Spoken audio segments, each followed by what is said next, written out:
Doctor? What on earth do you have a doctorate in? Maracas! That's not mariachi! JonTron much? Literally, the motherfucking humming is bring out the mariachi band! That's not mariachi!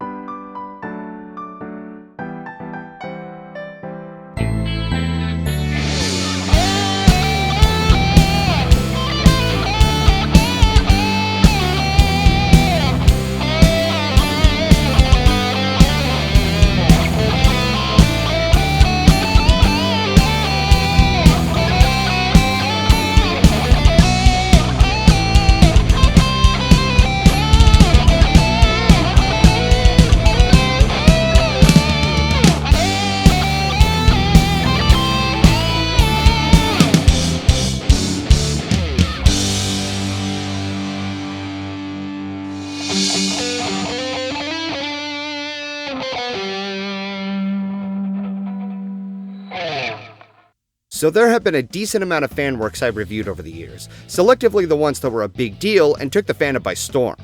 Others were big projects that kind of left to be desired, but were still given some discussion. Regardless, these major projects were a small portion out of an endless sea of fan works. Some were even made into a series and became their own entity. And despite that they were made shorter in length, they still left an impression that most people would come back to. Particularly, I like to call these short subject pieces, which are animated projects I talk about in small doses in discussion. I often perceive them as short subjects, which are short movies by the textbook definition that I coined the name off of. Exceptionally, there were some like Lullaby for a Princess, Button's Adventures, and The Moon Rises that were short in length, but had so much more weight behind them that they would become their own self-contained reviews. As far as reviewing other shorts was of any concern, I only had so much to cover. This was a contrast to what I said about making the lightning round over the actual episodes of the show. All things considered though, ever since I made the lightning wheel to cover the official shorts, this gave me a great opportunity to talk about these as well as talking about any fan series. I did mention this back in volume 1 of the official shorts, but since that was a few years ago, a reminder was pretty mandatory. Despite that, this is also a great way of introducing these said projects to newcomers since the fandom has been around for at least a decade. There are some criticisms I am going to give, but keep in mind for this following batch I'm starting with, I love them all. Anyone who is new, I hope you love what I share with you. And with that said, let's spin the wheel.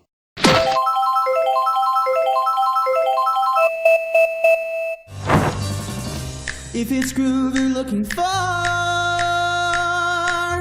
then you've come to the right place. Starting off with a bang, here's Once Upon a Time in Canterlot, an animated fight sequence by Kanashi Panda. Octavia, enjoying the simple life, gets interrupted by a series of changelings she takes on one by one. Right off the bat, the animation is absolutely impressive, illustrating excellent choreography and overall making Octavia such a badass fighter. As a matter of fact, before this was out, there was a work-in-progress sketch animation where Pinkie Pie and Rainbow Dash were taken on changelings. This, along with Once Upon a Time in Canterlot, were originally planned in its entirety to be called My Little Pony Choreography is Magic, especially since the sketch animation was named Part 1. But this was reconsidered since the title didn't spark as much of an interest to the animator. Thus, they had their own individual names, which in hindsight was honestly for the better. Regardless, this was done extremely well by the technique of frame by frame, the basic root of how animation started. Most animation projects involved some puppeteer work, some SFM programming, or a fusion of sorts. Comparatively, frame by frame is one of the more advanced methods of animation. Getting each pose correct and consistent in every frame is something I can't imagine how time-consuming it is. Even looking over the rest of the channel, a chunk of them are one-off gags and memes that are too good to be as such, simply because of how much effort is put into them. And the same can be said for Anon, who is another frame-by-frame animator I'll go over in another installment. As the animation itself has no sound effects, the featured music track here is Swing Tavi Swing by Jofi. It's a fast-paced jazz-esque piece that, compared to other fandom songs, is a breath of fresh air. It's basically about how Octavia steps out of her comfort zone and exploring other genres compared to classical music. Sadly, most people will forget this meaning behind the actual song because of the usage in Kanashi's video. which is why when talking about this song, I do want to recommend it individually for its own appreciation. Having that said though, this was put to great use compared to a modern bass track, like dubstep, trance, or even metal. Coincidentally, the sketch animation used a metal track from Metalcore Pony, a dash of failure. However, what makes me appreciate the usage of Jofi's jazz track is that it shows that even jazz music can have its own intensity. And since it's arguably a more classy genre, it definitely fits with Octavia having an old school sense of nuance. Coming to a close on this, it's also worth mentioning that it got a follow-up called Guardian, where Amethyst, not the Steven Universe character, was escorting Dinky to safety while being chased by changelings until Derpy comes to the rescue. I don't have much to say here like I did with Once Upon a Time in Canterlot. The only thing different is that it presented a different aesthetic to its narrative, and that it used a modern-style track that was reminiscent of The Matrix. Which would make sense considering the opening sequence was a series of freeze frames. If you want an in-depth analysis on this one though, Lightning Bliss has it covered on her top 5 favorite MLP fan animations, as this is listed at number 4. So seeing what Once Upon a Time in Canterlot brought forth and where it started from, it's an entry that's worth checking out.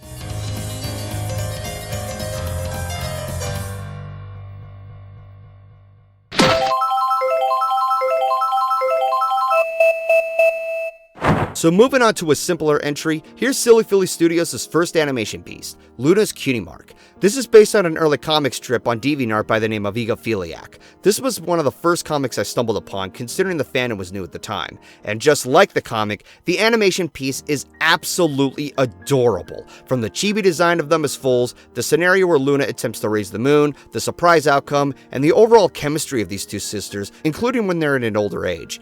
It couldn't get any more wholesome. Compared to the comic, everything is spot on, following each panel and matching its warm colors. A few minor changes were made, slightly for the better. Luna's expression in the first shot, for instance, is generally happy in the comic. The video changes her expression in being more determined, which is more consistent in the next shot than even the comic had. There's also a rearrangement of Celestia on the front shot being on Luna's left when she starts her magic, which makes sense when she appeared in the previous shot. Taking the animation on its own, however, it has a few drawbacks. The project was done in a puppet-style animation, which involves separate limbs and components that were tweened apart to present movement of the character. This is one of the most common types of animation these days whenever it comes to fan projects. The show itself uses it with some frame-by-frame work whenever the characters angle themselves in different directions.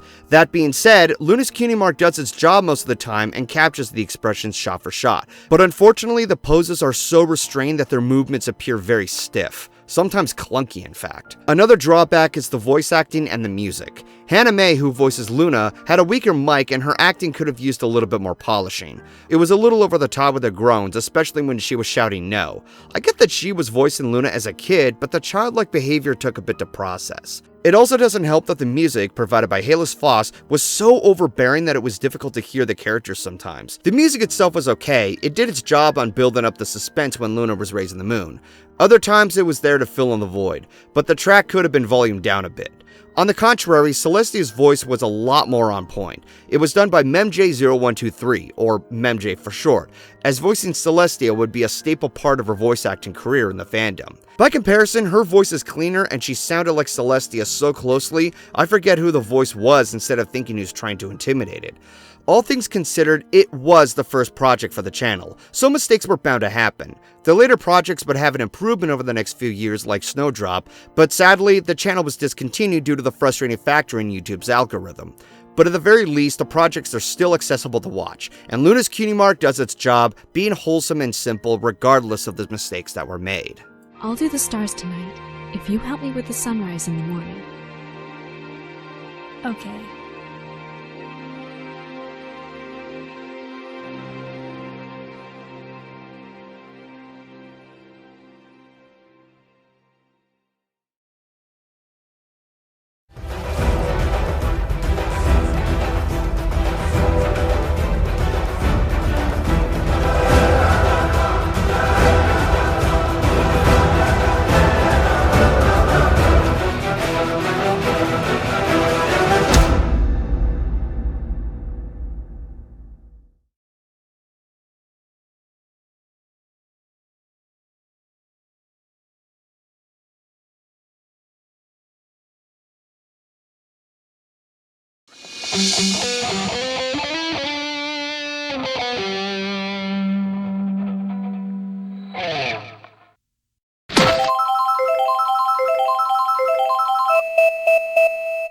For something that's a breath of fresh air, this animator named Adam Bohirquez, or his alias name Deadly Comics, takes on a character who was a one-time appearance in an episode.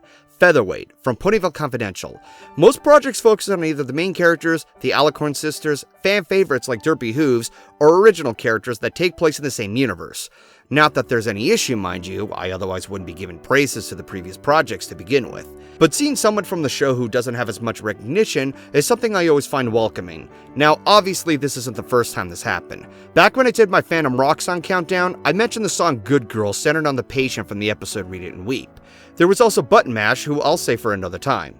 This animation piece in particular was a skit of the 6th installment of Ponies Anthology, a series filled with random but well-edited skits in which would be either too detailed or not enough for me to talk about as a whole. Just a series of random skits that speaks for itself. As with this piece, however, it also works well as a standalone because as far as Featherweight himself is presented, I really love the concept of his passion being shown here. Photography is something not many people think too much about because of the surface level of taking pictures. There is a lot more to it than that. This is admittedly going off a tangent here as I provide my personal perspective, but I want to make my point across on what makes this piece in particular special. As someone who's been somewhat involved in taking photographs, you'd be surprised with what effort it takes to get a good shot, and what great payoff it comes to. Much like art, there's a composition that can be brought forth depending on where you angle your camera, how much depth perception is necessary, and what lighting can be used to provide such dramatic tone. Look no further than where he positions his camera on a book to take a picture of a few pigeons. It could have been just on the grass as stated by anybody else, but I like the little touch here. It demonstrates the true nature of photography where he's leveling the shot instead of just doing the bare minimum. Much like Once Upon a Time in Canterlot, this was well animated and frame by frame, but additionally there's a lot of background panning that gives depth to every shot, and transitioning very smoothly to one scenario after another. Most notably the beginning segment that is the perspective of the camera lens. Conveniently, it represents the angling I mentioned earlier, done with various background and foreground pieces moving separately to present that sense of depth. Additionally, seeing what sites and events that Featherweight has been intending to take pictures of, it makes photography all the more exciting.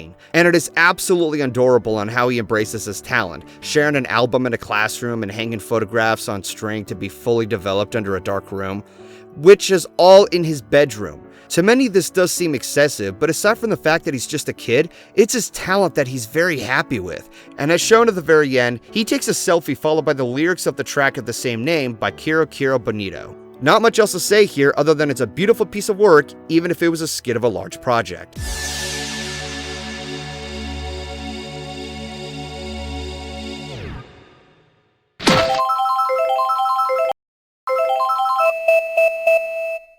So diving into darker territory, here's a cult classic by Nightfall Studios, a collaborative effort led by Oblivion Fall and Night Flash, hence the shipping name. The channel consists of various spoofs that are loosely based off of pop cultural gags and fan comic adaptations, with a slight twist. Oblivion Fall in particular has had some previous works outside of his channel, such as Ponies with Hats on Bogile Bronies, and major projects with DA games like Brothers in Arms. Night Flash, on the other hand, was a voice actress who partook in several roles on the said channel, and coincidentally she voices Twilight in the skit, as the lost narrator takes the roles of Applejack and Rainbow Dash. Getting to the skit itself, it's basically taken the wholesome concept of Twilight being a student of Celestia and making a 180-degree turn for the sake of twisting a narrative. This is something a lot of bronies have attempted in the past, and most of the time they are either trying too hard or they leave little to desire. But the way this was presented, everything was built from ground up on the twist while balancing its own touch of humor.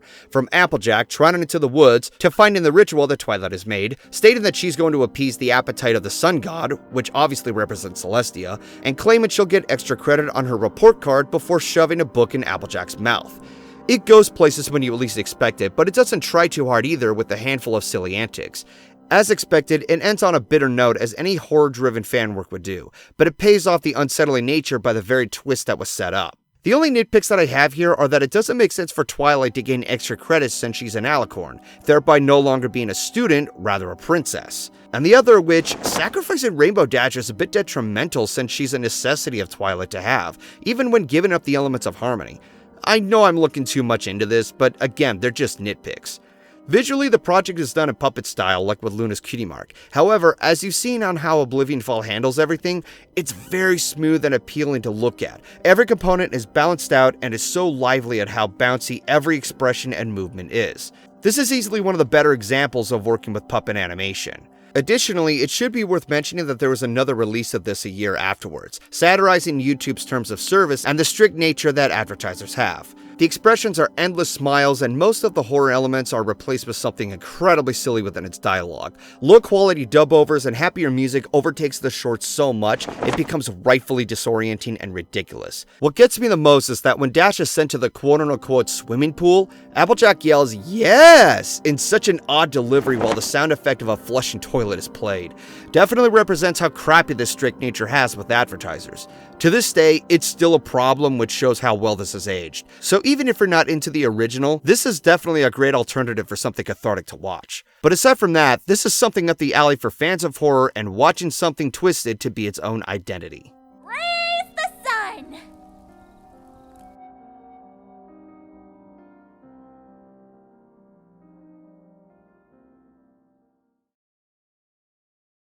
Crowdfunding for GoldenFox Pictures is supported by these following patrons: Science Steel Rail, Courtney Bright, Thomas Fan 3751, Aja Lore, Brendan Bishop, War Hero, Edwin Flores, Rainbow Dash Fan, Drog 1989, Filmer Brony VA, Alexander Ziffi, Iceberg, Yeo Wolf 01, Patrick Gardner, Lance Wolfstar, and Riza S.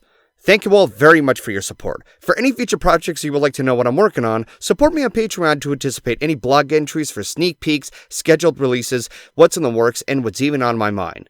Links down in the description.